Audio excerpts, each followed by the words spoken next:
Okay, evening everyone, or good morning, depending where you are. I'd just like to welcome you and thank you for joining our fourth AMA, wrapping up 2024. It's amazing how quickly the year comes to an end. We've got actually a lot of people still coming into the room. So if you don't mind, let's just give them a moment longer. I'm not sure why there was a sudden rush just after the starting time.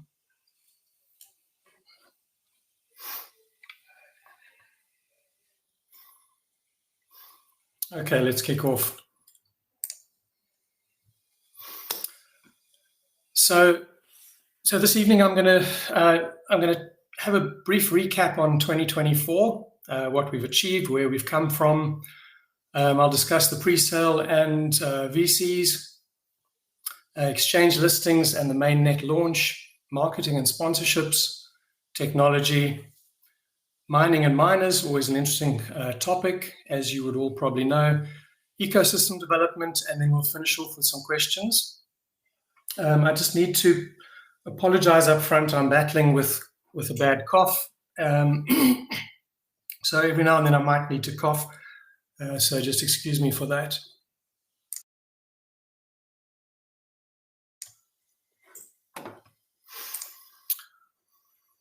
Okay. I thought I'd start with just a bit of personal reflection. Just a bit of background, give you an idea of sort of my thoughts on things, why I started BlockDAG. I mean, my background, I'm an engineer. I've come from an engineering background. I've worked for small and big businesses. I've seen different sides of businesses from the inside out. And I think, and a lot of people, I think, agree that the corporations that run this world, they're greedy. They're in it for themselves. They're certainly not there necessarily for us. And they misuse our information. They hold it. They use it for their own good and not necessarily for ours. And we generally at their mercy. If I look at myself, I use Microsoft a lot and I use Google a lot. And I chose two, so it gives me a bit of flexibility. But if either one of them was to cut me off, that would be quite a disaster for all the data that they hold of mine. So I think we need more control of our lives over the information that we share. And I think decentralization, blockchain, crypto, it allows us that autonomy to operate outside of the control of all the corporations, of the governments. And it also, for a lot of countries where there's regimes in place that gives them financial controls that we take for granted. I've got credit cards, so I can quite easily transact, but there are a lot of countries where that's not possible. So I think this technology, as smart as it is, it has a real world use, and it's certainly showing that. And I think we're only touching the surface. So I certainly believe in it. My team, we're all libertarians to a degree. We believe that this is the future, and that's why we're fully behind it. So the choice the choices we made when we started BlockDAG. So the first thing we decided was proof of work. We believe that's superior to proof of stake and all the proof of stake type variants. Some of them are very promising, but we all know Bitcoin, how successful it's been. It's shown to be that. Whereas a lot of the proof of stake coins, they compromise something, generally decentralization. And we believe that decentralization shouldn't be compromised. So we chose proof of work. We added the DAG in, which gives us all the features that Bitcoin is missing in terms of transactionability. And then smart contracts, that's obviously the other piece of the puzzle that blockchains need to be able to perform and give us the functionality that we all use. In terms of BlockDAG, it's often upsetting. People ask me questions, is this legit? Sometimes it's phrased a bit more harshly, and no one likes to hear that. But what I say to everyone is, as much as I tell you we're legit, it's really for us to show you that we're legitimate, We need to build your trust. We need to meet targets that we set. We need to be transparent with everyone. And we need to show that we're doing the best for BlockDAG, which is effectively doing the best for our investors. So we are ultimately here to serve yourselves as investors. Part of trust is also being open. And that's why I thought I'll share just a little bit more about myself. I mean, you can all see my LinkedIn profile, so there's my history shown on there. But I'm a South African. A lot of you would have known that from my accent. I live in Cape Town. I have a wife and 2 children. Well, not children, they're young adults now. We enjoy being there, but we enjoy traveling as well. I've spent time in Switzerland. I've spent less time in Dubai. I've lived in the UK. I've spent a year in Singapore. So I've been fortunate to travel a lot.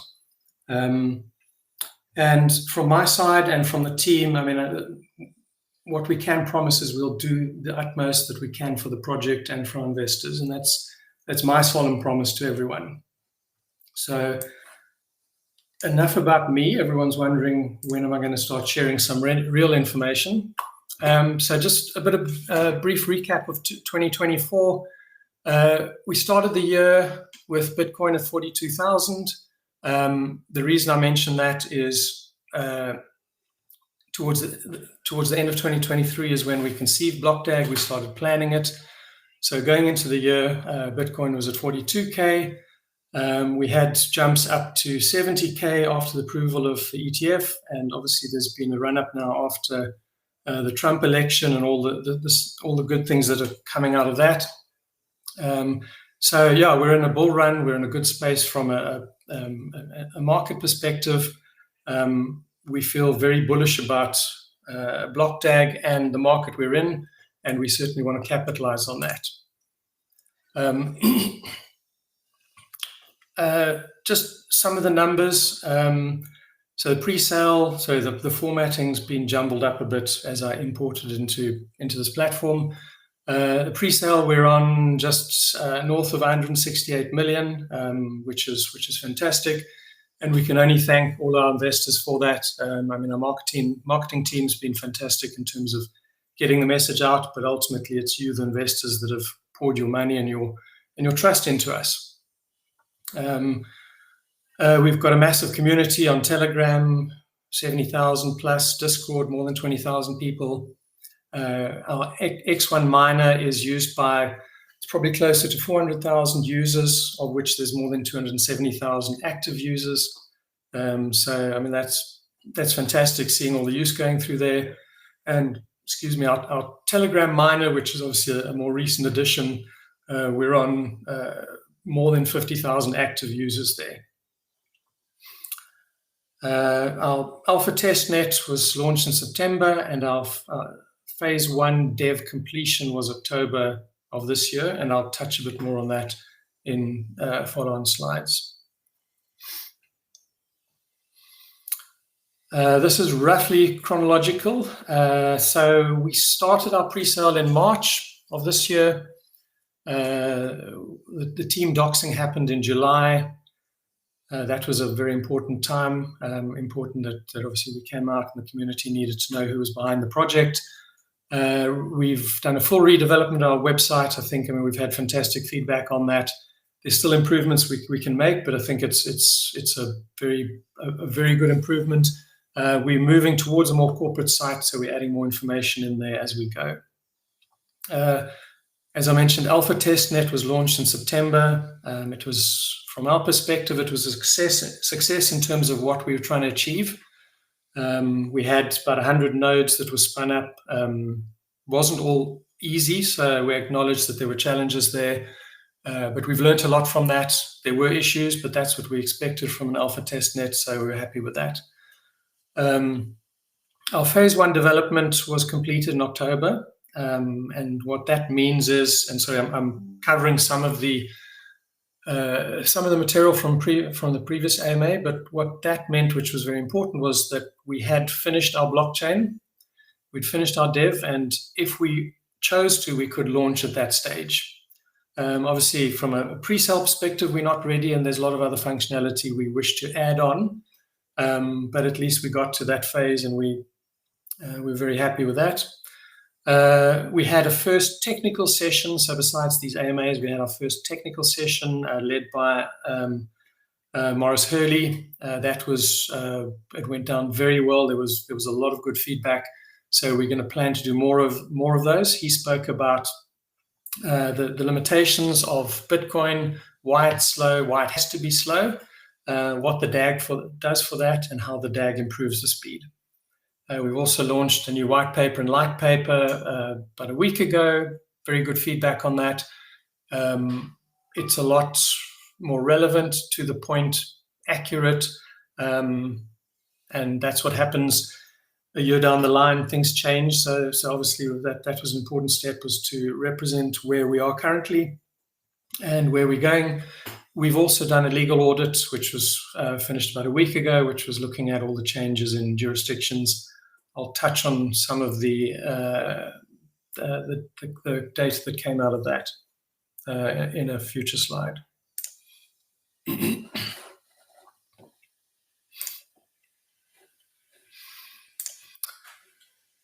So pre-sale and VC, as I said, we've done 168 million. So from an investment perspective, going very well. Obviously, what's very key, and a lot of people have been asking, is what VCs have invested. So we haven't focused on that. We've been quite open that this is a retail-led project. We didn't feel we were ready for it either. So for a number of reasons, things like white paper, light paper, website, we felt we needed quite a bit of that to be improved on. We are now having conversations with VCs. We're engaging with 4 of them. We've got a lot of interest. As things happen further, we'll certainly let everyone know. We had one VC who was pretty much gave us the go-ahead, but their terms were unacceptable to us. And that was, they wanted to front run our retail investors in terms of not having a lockup. And we've always been very clear that we'll never allow VCs or institutional investors to front run any retail investors. You guys have supported us, and we need to support you and protect you as well. So that's pretty crucial. As I said, as we get more traction on those, we'll certainly announce it, but it hasn't been a focus up till now. From an exchange listing, again, it hasn't been a focus for a while, but we've started conversations. We've actually got 4 exchanges that have given us the provisional approval. Not the big ones, we'd love to say that, but certainly we've had quite a few of the tier 2 and tier 3 exchanges approve us, contact us. They're very keen to list us. Obviously, they've seen, everyone sees BlockDAG out there, so they're certainly keen to have us on their books. So those will progress quite quickly.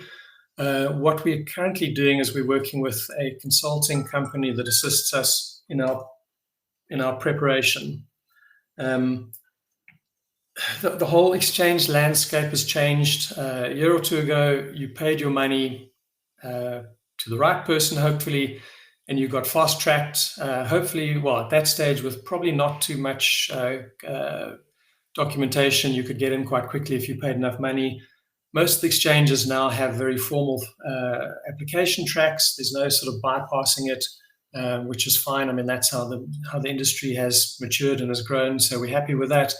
What it does mean is we need to be ready for that, and there's a lot of documentation that's needed. So we're working with a consultancy that's preparing us for that, so that when we apply, things go smoothly. We've already addressed all the concerns. We've answered things, so that should go a lot quicker. The target is around about 10 exchanges when we launch, and that'll be a mixture of mostly tier 2, a couple of tier 3 in there. We would love to have a tier 1 in there, but that's particularly difficult. We have had some conversations with a tier 1, but that's going to take probably a bit more time. Typically, they don't go with an initial listing. So that's where we are with exchanges. Obviously, important for a project when you go live is the exchanges you're on. So obviously making sure we have the right liquidity in place, we have the right launch plans in place in terms of promotions, etc., and obviously the right market makers in place as well. So there's a lot to do there, and that's why we're working with a consultancy that has done this for multiple projects. They know what they're doing, and they'll certainly make sure that when we do it right. Moving on to the mainnet launch. So this is probably one of the most frequently asked questions. I get a lot of questions directly through email, through LinkedIn, looking through our various social channels. That's one of the biggest questions. And obviously our investors are clever. They've looked at our trajectory, they've looked at how fast we're raising, and they've also said, well, at this rate, to get to 600 million, which has been our stated target, it's going to take us into 2026, 2027, which is a long way off. We certainly don't want to be launching after the bull run. So we've had a lot of discussions around that. What's right for the project? What's right for our investors? And also discussions around the bull run. When do we expect it to finish? Obviously, no one knows that, but we're quite confident. We're still in the early stages. The alts haven't moved yet. There's not a lot of frothiness.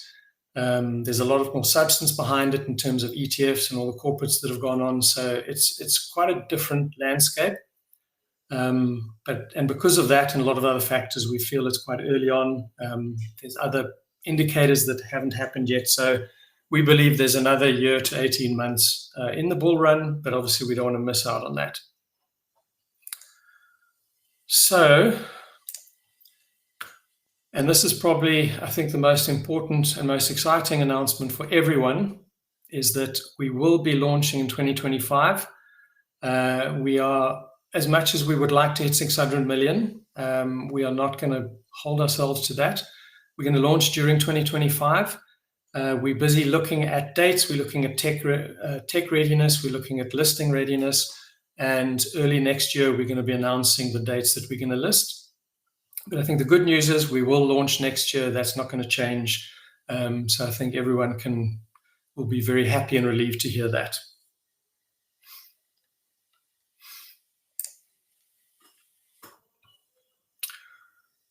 From a marketing and sponsorships perspective, so 2025, new year, it brings with it new ways of doing things. So 2024 was led mostly by, call it sales marketing, in terms of marketing to investors.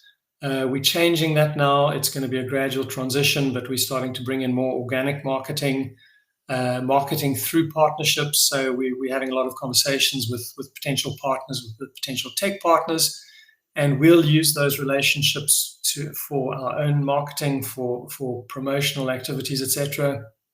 We're going to start doing more PR, formal PR, things like thought pieces and market commentary. That's going to start coming into the radar. So you'll start seeing more of that. Our first, our tech session with Maurice, I mean, that was in a way the first sort of foray into this. We're going to do more of those as well, in terms of educational pieces. So not necessarily just about us, but talking about tech in general, talking about the market, etc. So you'll see a lot more of those as we warm into 2025. And as I said, the shift is from investors to developers. So 2024, we were very good at marketing to investors. We're not necessarily going to stop that, but what we need to do, and we've been quite slow in doing it, is marketing to developers. So we need to make sure that when we launch, we have developers that are building on our platform.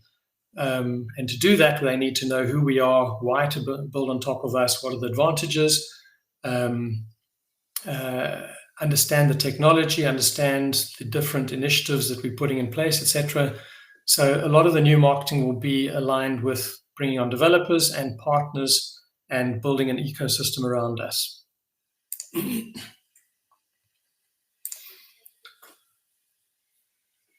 The other area of questions that have come through, and again, we haven't really had answers to give you, and that's why we've been silent on this, and that's around the sponsorships. So part of the legal audit that we did was around the MiCA changes in Europe, and they're quite far-reaching. Thankfully, nothing like the SEC, so it's not like that. They've approached, I think, far more pragmatically, but it does have quite an impact on us in terms of what we need to do, what we need to have in place. Over and above that, each country has additionally their own requirements, which also come into it.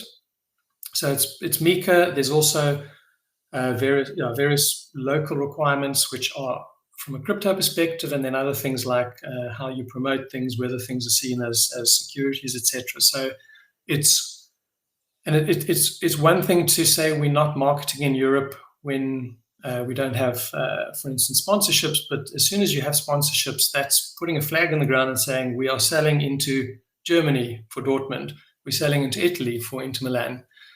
So I think we moved a little bit quickly into those, and then we realized that we were crossing some boundaries that we were uncertain about. So we started taking legal opinion on that, and that's why we had to pull back on mainly the Dortmund one, and that's because just from a German perspective, the Inter Milan also had some complications which they were nervous about, we were nervous about.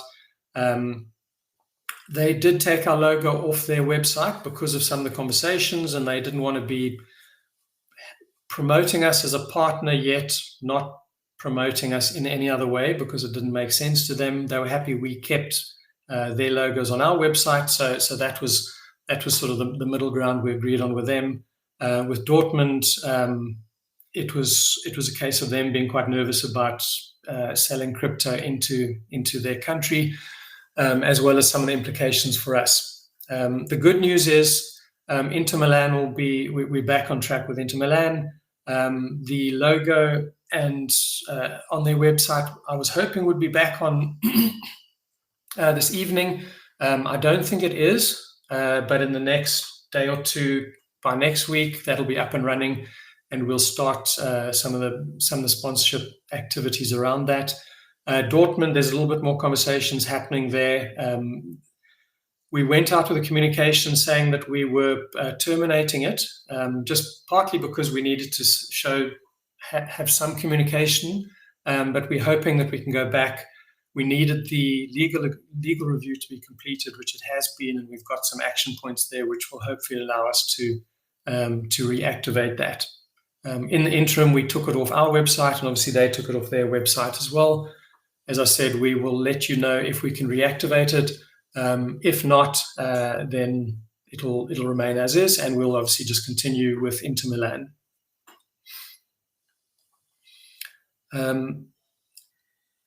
And I suppose an apology. We try and be transparent, but sometimes it's difficult. Sometimes when things are in the air, it's difficult to go out with something concrete. And that's just the nature of where we are. So while these were undecided, we sort of thought we made the decision not to communicate. Now we're obviously we've communicated, and obviously as soon as we have more information, we'll let you know. Moving on to the tech roadmap, it's a slide from the previous one. So as I said previously, our phase one, which is our original DAG-based blockchain, is complete. Everything, including the consensus, the Explorer, the nodes, EVM compatibility, smart contract ID, etc. That's all in place. We had anticipated or planned to have our external security audits complete by now. They're not complete, and that's because we redid some of the development on one of the key smart contracts, the vesting contract. Issues that came out during our internal audit, where we found that there was a potential vulnerability. So that went back to redevelopment. We're back in internal auditing at the moment on that. Given the time of the year, we're not going to be able to get the audit done this month, but we'll get that out. It'll be audited early January, So we hope to have the audit completed by middle of January. We're into phase 2 now, which includes, so the green items are either completed or in progress, so quite a bit more work around the whole Explorer. So the Explorer now shows nodes geographically where they are, plus node information. It has contracts as well, so you can see the contracts that are there. It has contract verification functionality, token functionality, and then we're starting to build analytics in there as well. So there's quite a bit of additional development around the Explorer. Various optimizations around the chain in terms of transactability, in terms of storage size, in terms of some functionality as well, like around the fees, etc. But quite a bit of work happening there. And then the other ones are items that we planned. And the two areas are, and I'll start with DeFi. So any chain launching, there's sort of key core DeFi components that you really need to have in place. And we believe certainly you need stable coins, bridging to other chains, the opportunity for lending and borrowing, and swapping as well on chain. So all of those we'll be building, as well as vesting as well. So that's the DeFi components we'll be building. And then the other area is the Launchpad functionality around assisting tokens to launch on our platform. That obviously brings a lot of activity. It brings a lot of use on the blockchain. So we're taking the sort of best of various other platforms out there, and we're building something that will encourage meme coins and other coins to launch on top of us.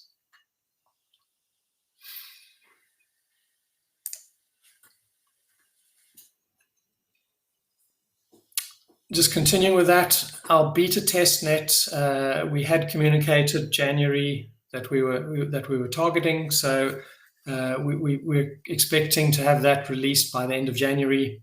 As soon as we've got a firm date, we'll let you know, but that's the target at this stage.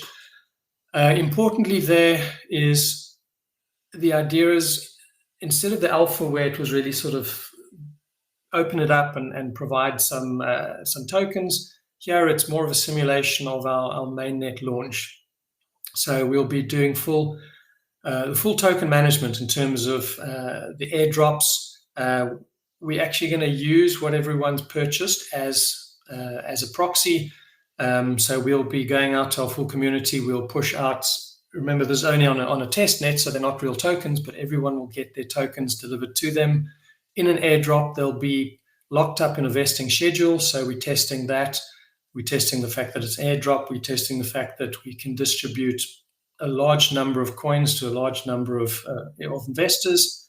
So all very important as part of our testing. Obviously, we don't want to find that we launch mainnet and we haven't tested these sort of things.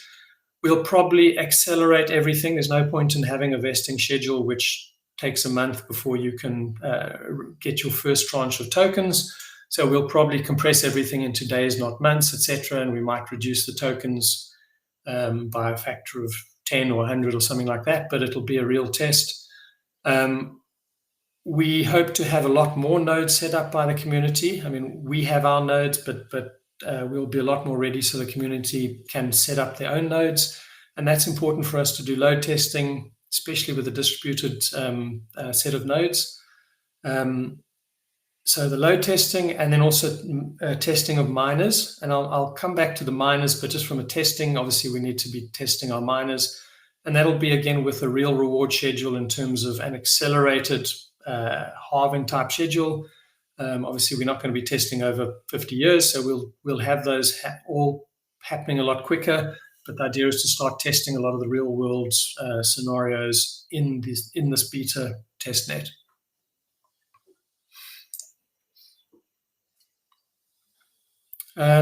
So miners and mining, obviously a lot of questions around this. So just touching again on our goals there, we need to build a sustainable blockchain with sustainable proof of work mining. We want to acknowledge our early investors. We want to make sure that decentralization remains a top priority. and we obviously need to make sure our network is secure.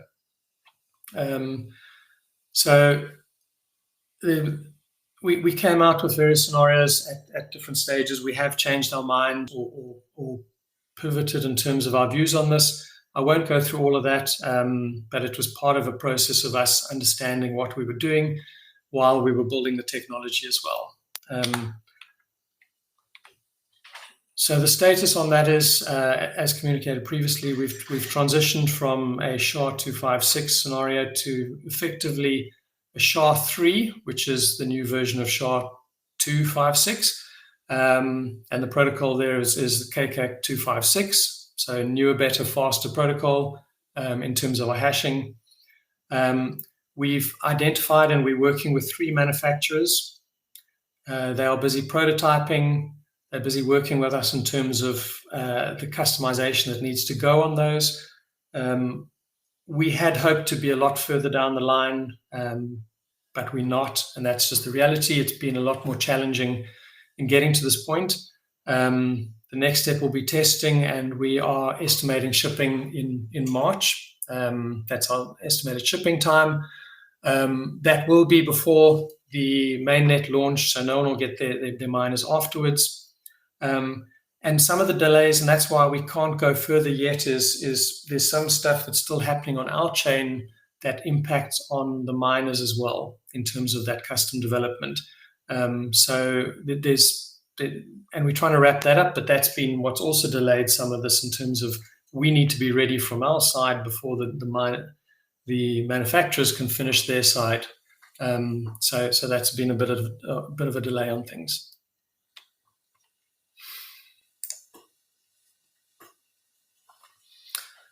Ecosystem development, and this links back to obviously the focus now on bringing on developers. I mean, obviously, for a chain to be successful, it needs to have a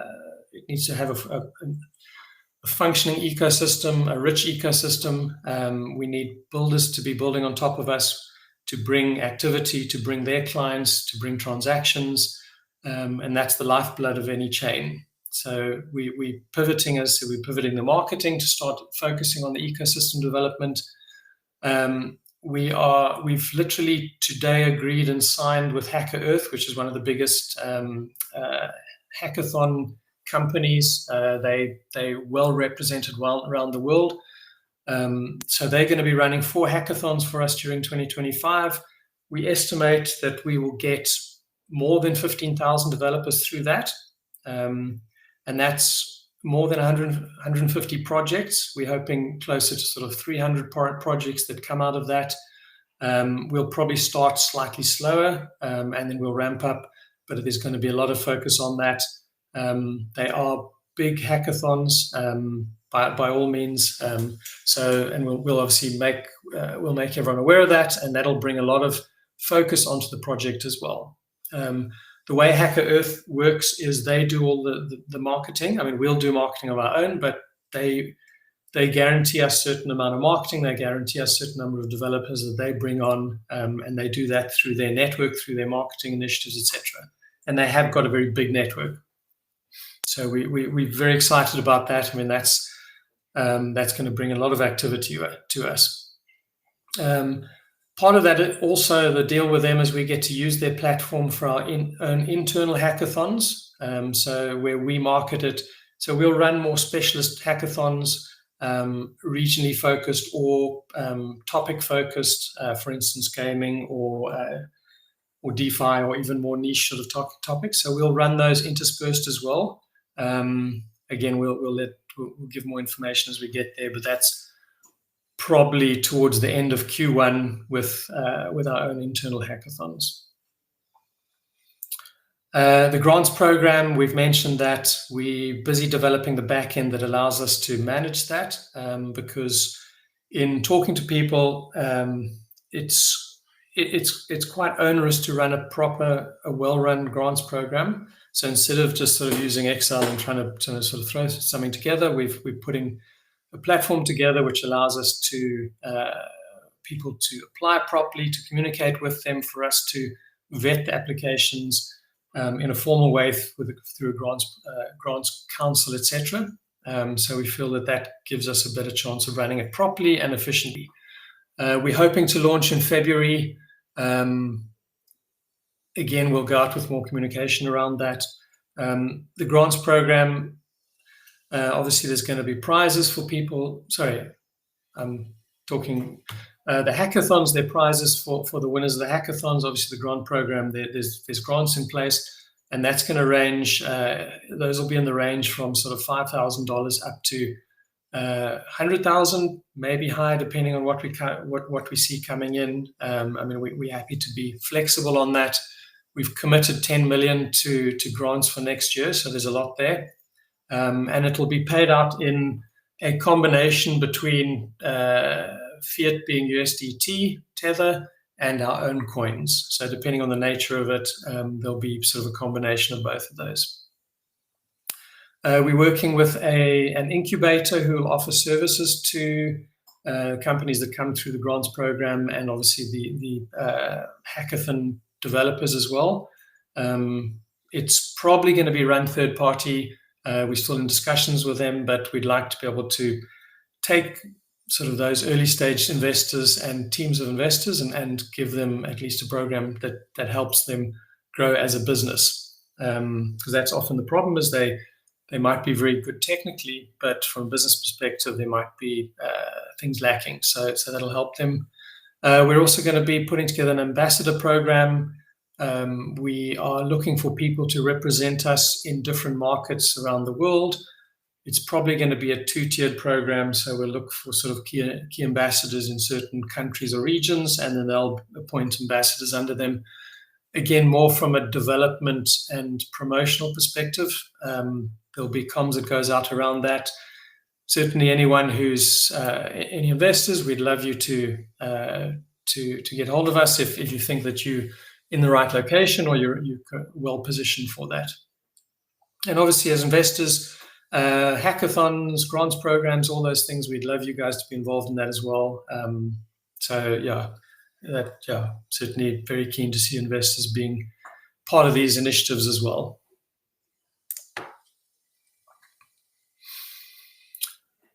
Just some other feedback for you. So there's been quite a bit of feedback on the support side, that we sometimes too slow to answer things, and support has become a lot more busy. Some of the challenges are that we use a payment provider, so it's not necessarily us that delays things, but we send things through to them, and they need to assist us where things go wrong. There's also, we found that payments from certain centralized exchanges seem to create more issues for us.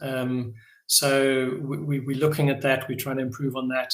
But just from a pure support perspective, we're putting in place a proper support system. We're going to be using Freshdesk, which is one of the better ones out there. So we'll start creating tickets for everyone. So you'll get feedback on your items. We'll be able to track tickets that have been in the queue for too long, that aren't being addressed, and it'll allow us to manage support a lot better and a lot closer. It'll also allow us to manage support where third parties are involved as well. So it'll allow us just to have oversight of where these things are getting stuck and why, and where they're spending too long. So I think the commitment is, and it's going to take us a month or two to get that up and running and working smoothly, but the commitment there is to improve support so that it's a far better process for everyone, and you feel more in control and more aware of what's happening with your support issues. I mentioned the legal review that we had done, more of a legal audit. They looked at two things primarily. We're a Seychelles-based company, and there's quite a few changes happening to that regime. So they looked at that, and then they looked at obviously the EU side in terms of the MiCA rules that are coming in. Both of them are effective from the 1st of January. Both of them, although they're effective from then, don't have a lot in place yet. So for instance, on the Seychelles side, we're putting in the paperwork to apply, and it's not actually a VASP, but something like that, but I think everyone's familiar with that term. But we're going to be applying for the right license, but we're also in parallel looking at other jurisdictions, depending on the requirements, which aren't clear yet from a Seychelles perspective, but if they require more onerous things like KYC, etc., then we might move locations. So that's undetermined at this stage. But we've got our eye on it, and we've got our lawyers sort of advising us on that. As I said, we're busy submitting the paperwork. Well, it needs to be submitted in January, so we're on top of that. From a MiCA perspective, again, the submissions only need to start going in January. So we're working on our white paper and light paper to make sure that they conform to all the requirements. So there'll be some changes to those papers just to bring in to satisfy the requirements. And then we end up having to register with a specific country in the EU, and that becomes our, I suppose, designated country from a regulatory perspective. There shouldn't be too many changes, but obviously, as you've seen with our sponsorships, we need to be quite cautious around how we promote, where we promote, what we say, etc. So we're getting quite a bit of advice around that as well. So we believe we're on top of that as well. As I mentioned, quite a few issues when purchasing. Well, I say quite a few, but if you take into the context, we've got call it 150,000 people that have bought on the platform. The percentage of issues is very low, but obviously we still do have issues which we need to deal with. So as I said, from a purchase perspective, we're working on that. We're improving our back ends to be more robust. And between that and the support platform, that'll address a lot of that. Another big issue that comes up is compromised wallets. Unfortunately, we're a prime target for scam artists. They are trolling all our social media. We keep telling people, be careful, please don't accept DMs, direct messages from anyone. But time and time again, people unfortunately get lured away from there. They get emails from people that look like it's us, and some of them end up giving out more information than they should. So there are a lot of compromised wallets. We started trying to help people with that, but we quickly realized that we don't know who the right person is. So if someone gets hold of us and says their wallet's been compromised, we often can't tell for certain whether the person getting hold of us is the original person, as in the owner of the wallet, or the fraudster or the scamster. So what we don't want to do is go and make a change to someone's wallet and find we've now actually cut off the owner of the wallet, and we've now passed it on to the fraudster. So our current policy is we can't help changing wallets for now. What we are doing is we're putting in place a process. It will be in place before launch, and it'll allow us to establish true ownership. If we can't establish true ownership, then we can't do a wallet change. We'll be using KYC, which obviously always scares fraudsters. They don't like to go through KYC for good reason. So it'll be KYC plus any other mechanisms that we can use to verify that you are the true owner of that wallet. If we can verify that, then we will allow you to change the wallet. So for now, what you need to do is just hold tight, create a new wallet for any new purchases, keep the existing wallet, because when we get to the point where we want to do a transition, you'll need to show that you have access to that wallet. Don't use it for anything. Don't use it for BlockDAG or any other purchases. Obviously, it's been compromised. And then just listen out for comms on this. As I said, it will be before launch. But if I can just ask you just to hold tight on that. Support can't help you. I can't help you. No one can help you, just because, if anything, we'll create more of a problem if we try and help ad hocly. So our commitment is to help you where we can, but we need to do it through a formal process where we can verify the ownership.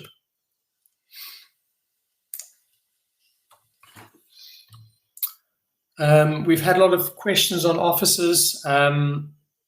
So this is, again, we're We're an international company. We've got people all around the world. We have got offices in Dubai, mostly marketing focused. London, again, more on the marketing side. In Cape Town, we are setting up a technical hub here. So a lot of you would have met Jeremy, who's our CTO, who recently joined. He's also based in Cape Town. We are busy.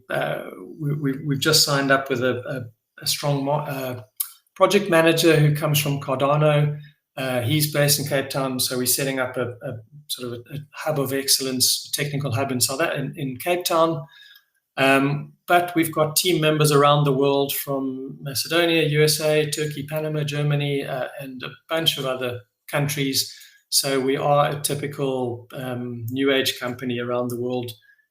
We don't have offices that you can come and visit us at, and we don't plan on having offices. It's not part of the makeup of us or a decentralized organization. Obviously, as we transition to a foundation, that becomes our legal home, if you want to call it that, and we might have a slightly different approach at that stage. But right now, we distribute it around the world.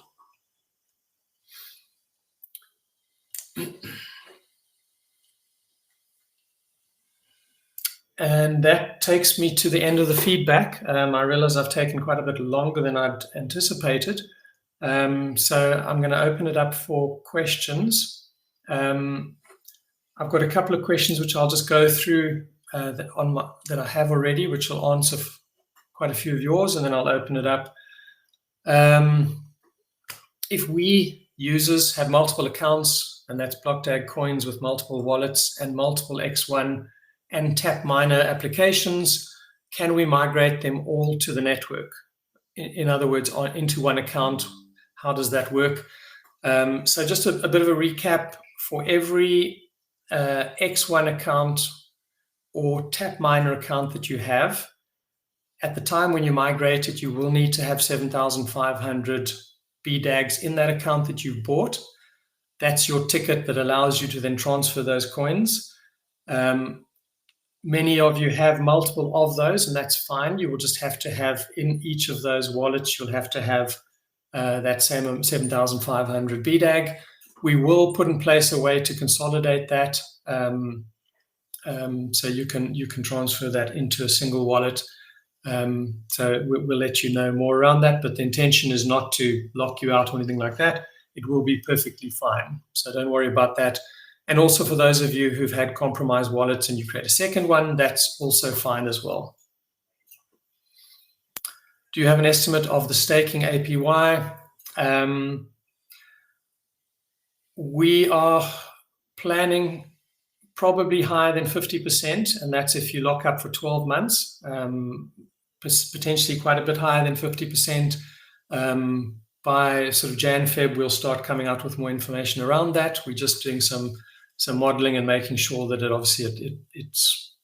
it works with the models and our tokenomics. But yeah, 50% or more, and that's staking for 12 months. We'll have shorter staking periods, and that'll earn you lower APY as well. So I think we're going to be pretty generous there. And that's, again, it's us showing appreciation for you committing your coins for the long term. Obviously, it's good for the network. We like to see people holding on, so we're certainly happy to incentivize for that. What are our plans for burning tokens? So on the fee side, the fees are being split 50% to miners, 25% to the DApp that brings the traffic, if it's DApp-based, and 25% to BlockDAG, the network. We haven't decided whether we burn the 25% or whether those are used as treasury for spending on the ecosystem. It's something we need to decide on, but that's the portion that would be burnt if we go that route. What is the approach for third-party miners? Is there already a roadmap? If only BlockDAG will be making these, I don't have a lot of faith. So the manufacturers we're dealing with, the way it works is they are building the custom machines for us. but they are building it so that they will provide that service once we stop selling them. So third parties will buy directly from the manufacturer. We don't want to be part of that afterwards. I mean, we're not a hardware company. We've done this just to sort of seed the community and get things going. But once we pass this phase, it's not for us to provide miners. So there will be at least one manufacturer who makes miners available. It's most likely as soon as we launch that other manufacturers will start looking at us. There's going to be obviously, we will be very profitable initially. That's the case with all blockchains when they launch. So there'll be a lot of interest from other miners and mining manufacturers. So it's likely that others will also start joining in and producing those miners. Started testing miners. I think I've covered that already. Will hackathon happen in the test net? It will do. So the hackathon, the first one, which we're hoping happens round about the end of Q1, we will be on testnet there. We won't obviously be on mainnet. So that'll be a testnet-based hackathon. The miners will be dispatched using first in, first out. So whoever ordered first will get theirs first. The only consideration there is if the different machines have different delivery dates, that might change that slightly, but the intention is if whoever ordered first will get their machines first. Bear in mind that until our network launches, these machines, the mining rigs can't be used to mine other coins on other networks. So whether you get yours first or last, it doesn't matter. As long as you get it before we go live, everyone will have their machines by the time we go live. And you will all then have obviously equal opportunity to mine at that point. And then again, there were questions around the support side, which I've dealt with. So I'm just opening up the chat in terms of questions. I'm aware of the time, so we'll keep the session open for a while. If anyone is dropping off, I just want to thank you very much for joining us. I'd hope that you do stay on and listen to the Q&A. But otherwise, yeah, thanks very much for joining us.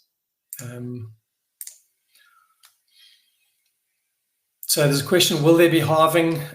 In a sense, there'll be a halving, but it's not a 50% halving, and it's not done on intervals like Bitcoin. Bitcoin halves every 4 years. We reduce on a continuous basis, as in every month.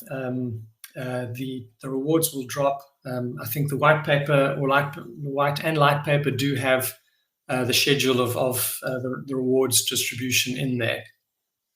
So it's a type of halving, but it's on a continuous basis. And we've chosen that because it's a lot less of a shock to the system. It's a lot less of a shock to the miners in terms of their revenue as well. As soon as we receive miners, can we start mining right away? You can't mine other networks, and that's the compromise between general purpose or custom miners. Just to recap, if we went with general purpose miners, you could mine other networks, but it also means every other network can jump on and mine our network. And the view was that we need to protect the people that have bought our miners. So we've gone with custom miners, which does mean you can't mine on other networks. The questions on pricing, I stay away from any price predictions. It's not for us to predict the price. It's up to the market. All we can do is we can do the best we can to make sure that we've got activity, we've got builders on us, we've done all the homework, we've listed, we've listed on multiple exchanges, we've got liquidity, etc. And then it's up to the market. So it's at that point that we know whether we as a team have done a good job. But yeah, I can't predict price, and I certainly would avoid that. Where's the whole team? Good question. I didn't bring them on.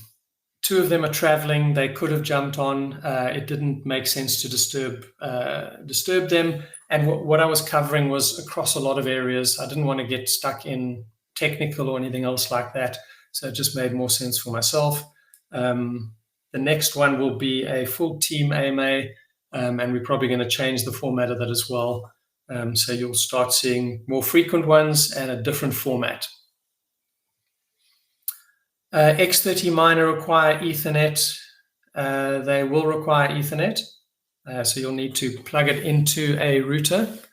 Remember again that the miners need to connect to a full node, and this is universal on any blockchain. The miner doesn't have its own node. It doesn't run a node. It needs to connect to a node, and that's how it connects to the network effectively. And your two options are you run your own node, which for some people is possible, but for a lot of people is probably not a good idea. So the other option is connecting to a mining pool. We are having discussions with mining pools. Obviously, we need to make sure that their mining pool's available by the time we launch, because that's what the miners need to connect to. Is the secret partnership with the exchange still ongoing? I'm not sure if I said it was a secret partnership. So one of the rules with exchanges, and they're very clear on it, is you cannot pre-announce any exchange in terms of who you're going to be listing with. So all we can do is give you sort of broad strokes, sort of how many exchanges, what type of exchange they are. So we'll certainly feed that back to you, but we won't be able to confirm which exchanges we're listing on until we actually list. So yeah, they're not secret conversations, but we're not able to disclose that. Third-party audit for I think that's going to be done by Certic. I mean, they're one of the best ones out there. We'll use them. Our intention around the final audit before we go live is to use two parties. So we'll do a double audit. For this one, because it's an interim audit, we're just going to use Certic. They're good enough. They're more than good enough. So that's adequate for now. The questions on allowing staking for now. My view is it's a bit of a gimmick that quite a few of the meme coins use. It's supposed to encourage people not to sell their coins. I mean, the intention of staking is it's either part of the network consensus, so it has a function to perform, and you get incentivized for that. Otherwise, it's a mechanism where you show commitment to the network, and you obviously you show that you're not going to sell your coins. Obviously, no one can sell their coins just yet. Having said that, we will introduce staking before we go live so that people can pre-commit. But we're not there yet. We haven't built the staking yet. It's probably a month or two before that we'll open up the staking, but that's only once we've actually added that functionality.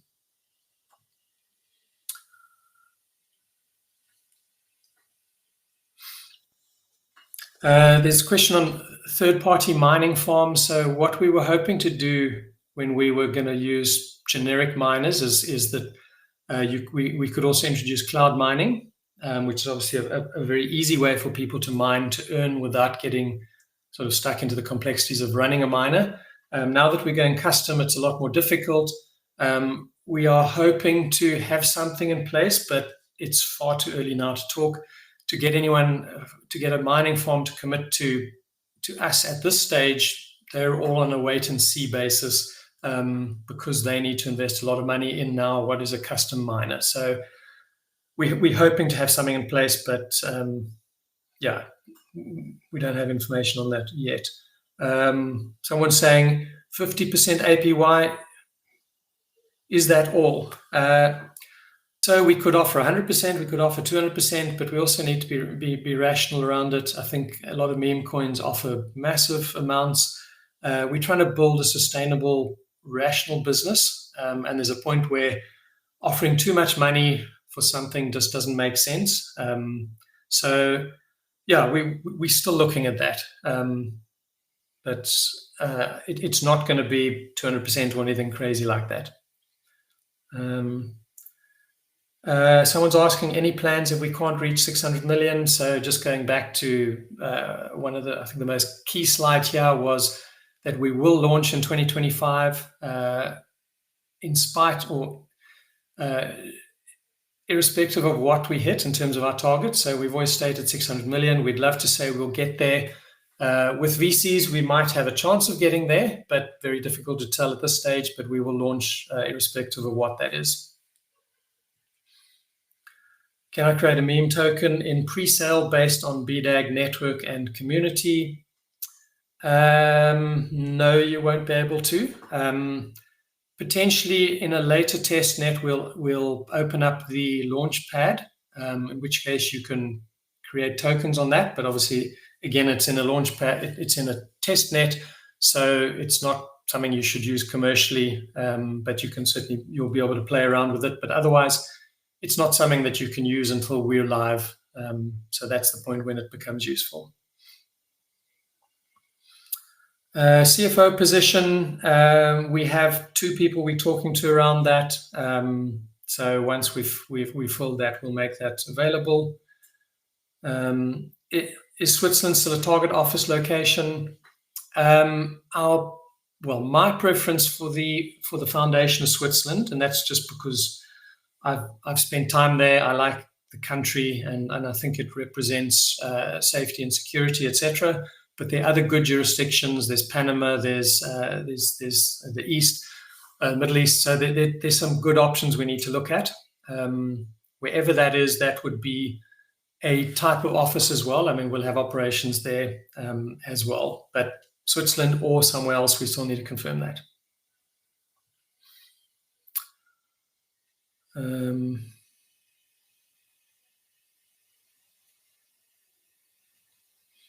So there's a couple of people asking about their Binance wallet. Binance wallets seem to have caused issues for us. That's one of the things we've picked up. So we're looking to see why that is so.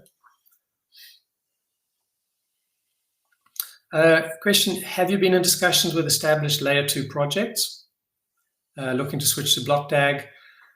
So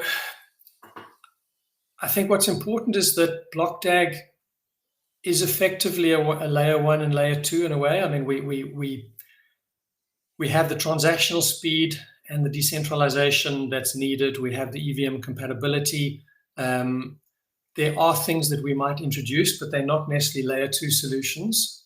So they might be within the core blockchain that will allow us to increase that transaction speed as well. So we're looking at those right now. It won't necessarily be ready for the launch because we don't need that, but we'll start bringing that in later. But as I said, that's probably a change to the core, so we don't necessarily need layer 2s. So that's it depends on what's needed, but we don't believe that your typical sort of scaling layer 2s will be needed because our blockchain itself is performant enough.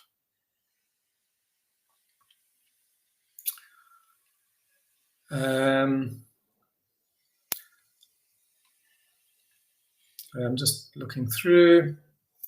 Again, where's the rest of the team? Yeah, as I said, it didn't make sense for them to come and sit and watch, and there wasn't enough on any of their plates to sort of make it worth them being part of it.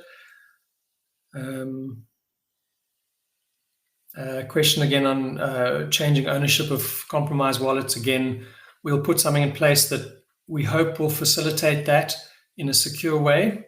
We can't do it if we don't have a secure mechanism to identify the true owner of the wallet. So that's important for us. It's important for you as well. Rewards for running nodes. So there's a high likelihood, we haven't decided on it, but we will offer rewards for people who run nodes as part of the beta test net. We appreciate guys doing that, and it's useful for us in terms of our load testing, etc. So we will put something in place. It's not meant to make you lots of money per se, but the idea is we show our appreciation.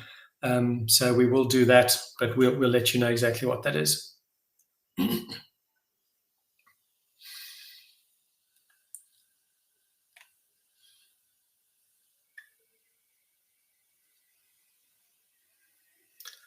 People wanting to know more about myself. I don't want to talk more about myself right now, but I think I'm happy on a future one to share a bit more.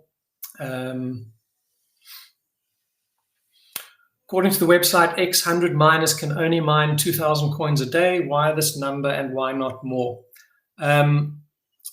So I'm an engineer, and in most tech companies, there's always this call it friendly dispute between marketing and engineering. Marketing tend to say more than they should. Engineering try and get marketing to say less than they should. This is one case where we probably positioned it in a way that we shouldn't have, because it's not something that we control. What we don't want to do is start controlling the nature of the mining, because then that goes against this whole ethos of being decentralized. So miners need to earn what miners earn. When the network first launches and there are less miners, they will earn a lot more. Obviously, as miners join the network, the supply and demand economics mean that the miners will earn less and less over time as it becomes more competitive. So we need to let that run freely. What we have done, and that's how we came up with the mining reward schedule, is we know roughly how many miners we'll have, and we've made sure that at launch and for a period afterwards, they will earn more than the stated coins. How much more, we're not sure. There's other dynamics that come into it, but over time that will drop, and that's what happens on every chain that launches.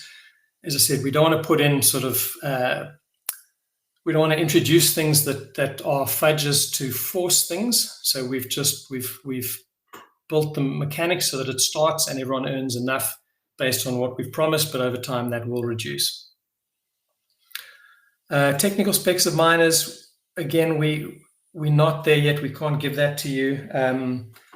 As soon as we can, we'll let that out. But as I said, we're working with 3 manufacturers. It's been extremely challenging. We found getting to this point. It hasn't been easy. So as soon as we've got that, we will let everyone know.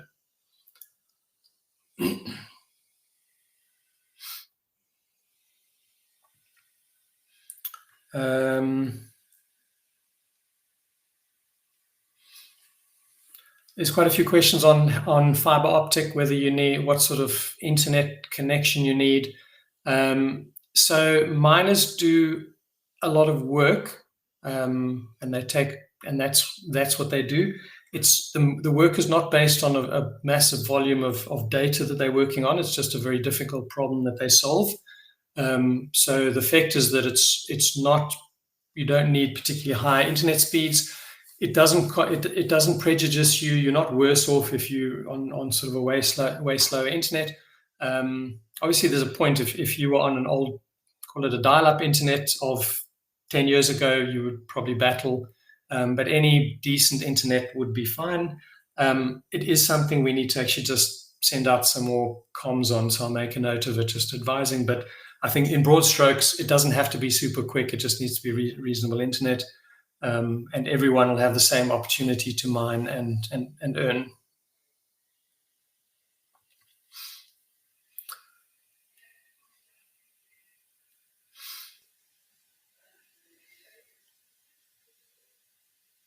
Where can we buy a node that's compatible? So the node is something you set up on a Linux or Mac machine. They can be run on a Windows machine, but Windows is quite greedy when it comes to CPU. So when your node is running, Windows tries to hold on to a bunch of compute power, and it doesn't let the node run properly. So we don't advise using Windows. So our build that goes out has instructions for Mac and Linux. The best is always Linux. I think that's what's generally used in most instances. We don't sell that. It's off the shelf. We have specs in the light paper, white paper in terms of what you need to run the node.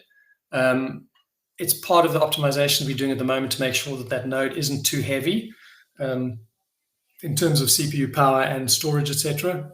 But yeah, so off the shelf Linux machine, you just need to be reasonably competent in terms of being able to install the node itself and obviously manage the node and keep it updated.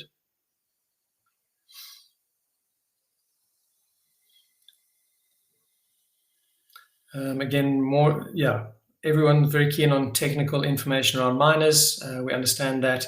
We'll give it to you as soon as we can. In terms of things like Bitcoin, which is very competitive, it's very important your energy costs, and that's the difference between being able to mine competitively or not being able to mine. Most people at home on a sort of a home electricity tariff from a Bitcoin perspective can't mine profitably. In terms of new chains, that whole dynamic doesn't exist until the point where it becomes particularly competitive. So in the early days, you don't need to worry too much about your electricity cost, but over time, and again, we can't tell when that is, over time, it does become a factor. So that's just something to bear in mind. It took Bitcoin quite a while before that became sort of a factor between profit and not. But yeah, that's something that will just pan out as the network grows. In terms of power usage as well, we'll let you know as soon as we can. Questions around big investors. As I said, institutional investors, we are targeting them now. We're going after them. We have opened up some conversations, some good conversations. So that'll get us, we hope, a lot of sort of big chunks of money. So that's pretty exciting in terms of getting closer to that goal, or getting investment in. We have a couple of whale investors who've invested a couple of million. So I mean, that's I can't share who they are and whether they're a sort of a company or individual, but yeah, most of the focus has been on the retail side of things.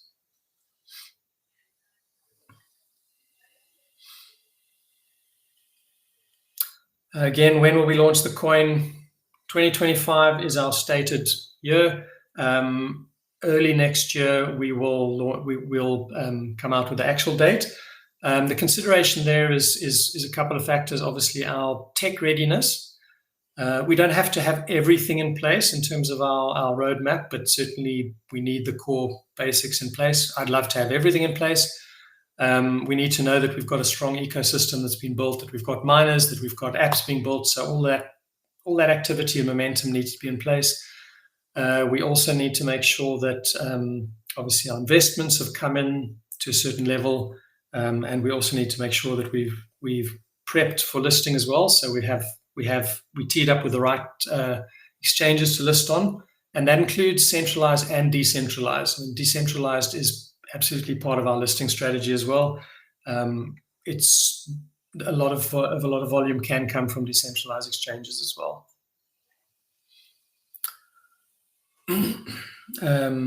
So that comes into it, and the other factor that comes into the launch date is obviously the market sentiment. How are we feeling about the current bull run? If there's signs of frothiness or anything else that comes out, obviously we'll pull it forward, but we certainly will be watching the market very closely.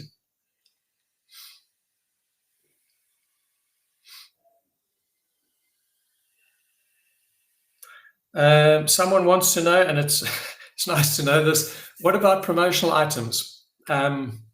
Maybe everyone's keen to get t-shirts, mugs, hats, ties, pens, whatever else.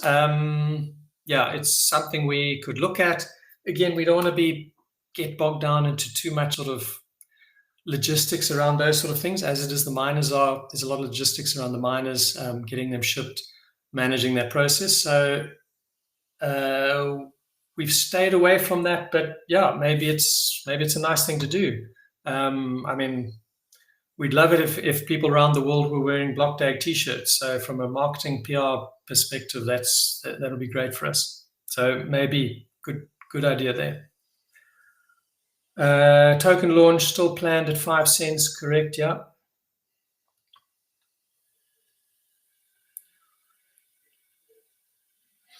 Who will send the mining equipment? The manufacturers that we're dealing with, they need to ship them. There's no point in shipping them to Dubai, South Africa, Switzerland, whatever, It makes no sense whatsoever. And the manufacturer will also honor the warranty. So if there are issues, it needs to go directly back to them. We don't want to sort of get stuck in the whole logistics around that after sales service, etc. So that needs to be handled by the manufacturers.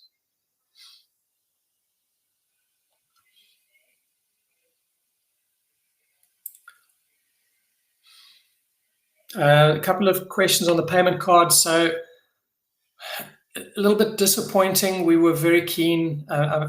I think, yeah, we're very keen and excited to launch a payment card. I think it would be great to have a BlockDAG payment card. There are quite a few challenges, the biggest one being the need to be licensed. We were under the impression that we could work under someone else's license, but there's a lot of other details that come into it, and it's not that simple. So you can't have a BlockDAG card under someone else's license. You then need to brand it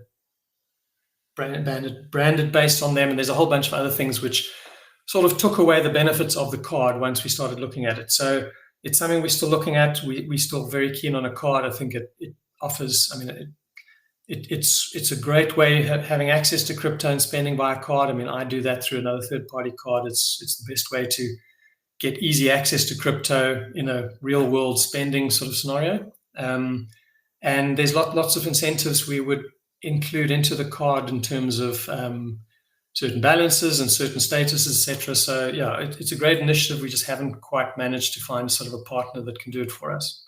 But we haven't lost hope. We're still hoping we can do something.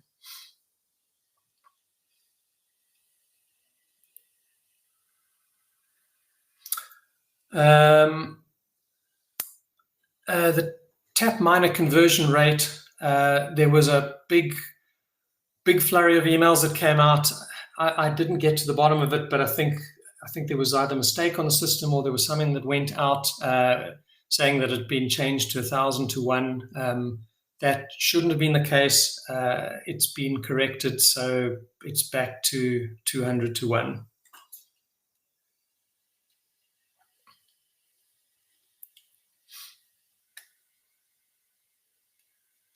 There's some questions on the card again and what countries. Generally, the cards are available in most countries, but there are the blacklisted countries which won't support any of these sort of cards, any of these credit cards.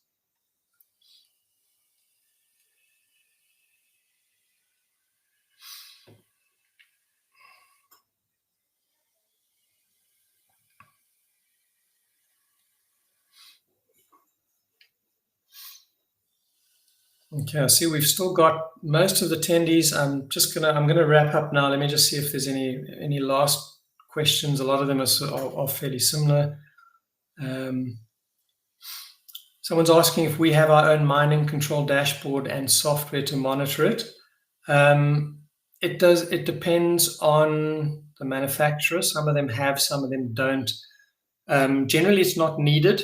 You do get some quite sophisticated dashboards, which are often third parties, and they often introduce additional sort of optimizations as well. So we haven't decided what's really needed yet, but again, it's going to depend on the manufacturer. So that's our first port of call, is picking the final manufacturer. You can use a virtual server to run the node as long as it still has enough computing power and storage. It doesn't have to be a dedicated server necessarily.